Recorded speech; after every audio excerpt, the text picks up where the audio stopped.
মধ্যপ্রাচ্যের চলমান সংঘাত বা যুদ্ধ নিয়ে আজকাল যেসব খবরাখবর আমরা দেখি সেখানে মূলত জ্বালানি তেল, রাজনীতি আর সামরিক হামলার বিষয়গুলোই বেশি ঘুরে ফিরে আসে। কিন্তু একটু খেয়াল করলেই দেখবেন এই পুরো অঞ্চলটিকে যে জিনিসটা আসলে এক ভয়াবহ যুদ্ধের দিকে টেনে নিয়ে যাচ্ছে সেই আসল কারণটাই কিন্তু আড়ালে থেকে যায়। এই ক্রমবর্ধমান সংঘাতের একেবারে কেন্দ্রে লুকিয়ে আছে বহু পুরনো এক আপোষহীন ধর্মযুদ্ধ। এই লড়াইয়ের মূল কেন্দ্রবিন্দুটা কিন্তু জেরুজালেমের ঠিক মাঝখানে থাকা তীব্র বিরোধপূর্ণ একটি জায়গা। বর্তমানে সেখানে যে চরম সংঘাত চলছে সেটা বুঝতে হলে আমাদের দৃষ্টিভঙ্গিটা একটু বদলাতে হবে। কারণ হাজার বছরের পুরনো এক ভবিষ্যৎবাণী বাস্তবে রূপ দিতেই যেন এখনকার আধুনিক সামরিক বাহিনীগুলোকে মাঠে নামানো হয়েছে। আমরা জানি আল আকসা মসজিদ প্রাঙ্গণ মুসলমানদের জন্য তৃতীয় পবিত্রতম স্থান। হাজার বছরেরও বেশি সময় ধরে এটি ইসলামী বিশ্বাস আর পরিচয়ের এক বড় প্রতীক। কিন্তু অন্যদিকে ইহুদিদের ইতিহাস ঠিক একই জায়গাকে তাদের প্রথম এবং দ্বিতীয় পবিত্র উপাসনালয় বা টেম্পলের স্থান হিসাবে দাবি করে। তাদের মতে বহুকাল আগে ব্যাবিলনীয় আর রোমান সাম্রাজ্য ওই স্থাপনাগুলো ধ্বংস করে দিয়েছিল। এখন কট্টরপন্থী ইহুদি বা জায়নবাদী সংগঠনগুলো সেখানে থার্ড টেম্পল বা তৃতীয় উপাসনালয় তৈরির ভবিষ্যৎবাণীকে খুব জোরালোভাবে সামনে আনছে। তারা বিশ্বাস করে এই মন্দিরটা নতুন করে বানানো তাদের জন্য এক ঐশ্বরিক নির্দেশ। আর সবচেয়ে ভয়ঙ্কর ব্যাপার হলো এই লক্ষ্য পূরণের জন্য তাদের মতে আল আকসা মসজিদকে পুরোপুরি সেখান থেকে সরিয়ে ফেলতে হবে। তাই বুঝতেই পারছেন এই বিরোধ শুধু জায়গা বা সীমান্ত ভাগাভাগির মধ্যেই আটকে নেই, এটি আসলে এক মহাপ্রলয় বা ধ্বংসযজ্ঞের দিকে এগিয়ে যাওয়ার একটা কাউন্টডাউন।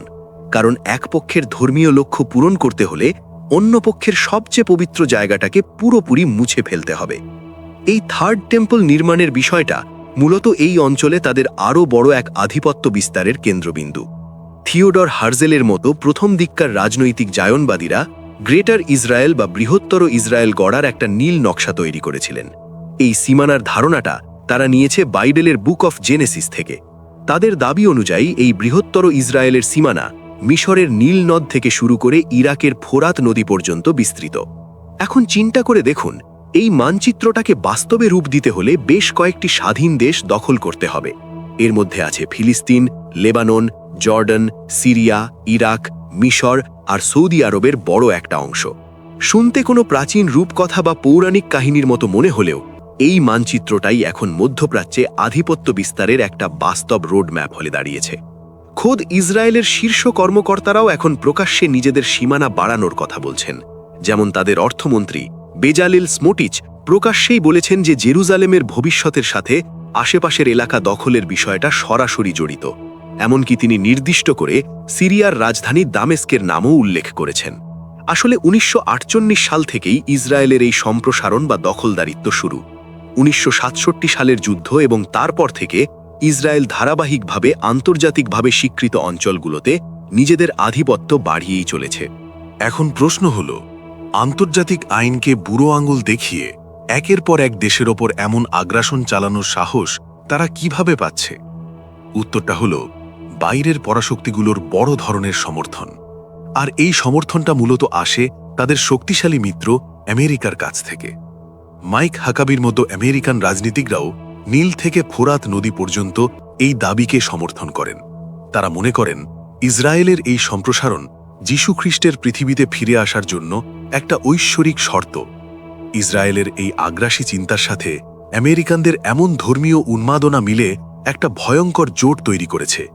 আর এই ভবিষ্যৎবাণী বাস্তবে রূপ দেওয়ার মতো সামরিক ও আর্থিক ক্ষমতা তাদের হাতে পুরোপুরি রয়েছে। বাইবেলে উল্লেখিত এই সীমানা বাড়ানোর পথে তাদের সবচেয়ে বড় বাধা হয়ে দাঁড়িয়েছে এই অঞ্চলের অন্যতম প্রধান সামরিক শক্তি আয়াতুল্লাহ খামেনির নেতৃত্বাধীন ইরান। ইসরায়েলের কট্টরপন্থীরা খুব ভালো করেই জানে যে একা ইরানের মতো শক্তিকে ধ্বংস করা তাদের পক্ষে সম্ভব না। আর তাই সমাধান হিসেবে তারা ডোনাল্ড ট্রাম্পের মতো আমেরিকান নেতাদের ওপর চাপ দিচ্ছে বা লবিং করছে যাতে যুক্তরাষ্ট্র সরাসরি ইরানের সাথে একটা বড় ধরনের যুদ্ধে জড়িয়ে পড়ে। এই কৌশলের আসল উদ্দেশ্যটা খুবই ভয়ঙ্কর। তারা চায় যুক্তরাষ্ট্র আর ইরান উভয়কেই যুদ্ধের মাধ্যমে পুরোপুরি দুর্বল বা নিঃশেষ করে দিতে। নিজেদের প্রধান মিত্র আর প্রধান শত্রুকে এমন একটা ধ্বংসাত্মক সংঘাতে জড়িয়ে দিয়ে ইসরায়েল মূলত চায় ধ্বংসস্তূপে পরিণত হওয়া এই অঞ্চলে একমাত্র পরাশক্তি হিসেবে আত্মপ্রকাশ করতে। আর এভাবেই তারা তাদের সেই গ্রেটার ইসরায়েল প্রজেক্ট বাস্তবায়নের রাস্তাটা পরিষ্কার করতে চায়। যেসব গোষ্ঠী বিশ্বাস করে যে তাদের যুদ্ধ বা সামরিক অভিযানগুলো আসলে ঈশ্বরের নির্দেশ, তাদের কাছে সাধারণ কূটনীতি, চুক্তি, জাতিসংঘের প্রস্তাব বা নিষেধাজ্ঞার কোনো দাম নেই। তাই এই চলমান সংঘাতের পেছনের এই গভীর ধর্মীয় শেকড়টাকে আমরা যদি এড়িয়ে যাই, তাহলে যে কোনো শান্তি প্রক্রিয়াই মুখ থুবড়ে পড়বে। বিশ্ববাসী যদি এখনও এই সংঘাতকে একটি ভয়ঙ্কর ধর্মযুদ্ধ হিসেবে স্বীকৃতি না দেয় বা গুরুত্ব না বোঝে, তাহলে একটি অদৃশ্য মানচিত্র আর প্রাচীন ভবিষ্যৎবাণীর ওপর ভর করে পুরো বিশ্ব এক ভয়াবহ এবং স্থায়ী অস্থিরতার দিকে এগিয়ে যাবে।